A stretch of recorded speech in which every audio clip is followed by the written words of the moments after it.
വയറെങ്ങനെയാ നിങ്ങൾ മുറുക്കലേ? വയറാ താത്ത നന്നാക്കി മുറുക്കി കൊടുക്കും. അതിനല്ലോ നിച്ചുണ്ട്. കയർ കൊണ്ട് കെട്ടുമ്പോലല്ലേ മുറുക്കുന്നത്? അങ്ങനെയല്ല കെട്ടേണ്ടത്. സാധാരണ ഒരു ഫ്ലാറ്റ് ആക്കിയിട്ട് ഒരു ഡബിൾ മുണ്ട് ഇങ്ങനെ ഫ്ലാറ്റ് ആക്കിയിട്ട് നല്ല സപ്പോർട്ട് കൊടുത്താൽ മതി. അതൊക്കെ പൈറ്റങ്ങ വെച്ചല്ലേ ആക്കുക. ഓല് മുറുക്കുമ്പോ ഒക്കെ ശരിയായിക്കോളും. മുറുക്കിയ എന്താ സംഭവിക്കുക? മുറുക്കണ എന്തിനാണ്? മുറുക്കിന് വയറ് ചുരുങ്ങും, ഗർഭപാത്രം ചുരുങ്ങൊക്കെ വേണ്ടേ? അതെ, ഇത് പെറ്റ് പോന്നല്ലേ അതിൻ്റെ ഉള്ളിന്ന്. അപ്പൊ ഇങ്ങനെ മുറുക്കി ആർക്കും വയറുണ്ടാവില്ലല്ലോ അല്ലേ? പിന്നെ നിങ്ങൾക്ക് ഇഷ്ടം പോലെ വയറുണ്ടല്ലോ. ഇവിടെ വന്ന എല്ലാ പെണ്ണുങ്ങൾക്കും വയറുണ്ട്. എല്ലാവരും ബെൽറ്റും ചോദിക്കണേ, പൊടി ചോദിക്കണേ, വയറ് കുറക്കാൻ വേണ്ടി എന്തൊക്കെ ചോദിച്ച് വരലുണ്ട്.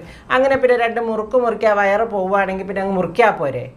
മൂത്രത്തിൽ പഴുപ്പുണ്ട് ഓൾക്ക്. വെള്ളം നല്ലോണം കുടിപ്പിക്കണം, അപ്പോഴേ മൂത്രത്തിലെ പഴുപ്പ് മാറുള്ളൂ. തുന്നിന് ഒരു പഴുപ്പോ ഒന്നുമില്ല. ഭക്ഷണം നല്ലോണം കൊടുക്ക് കേട്ടോ.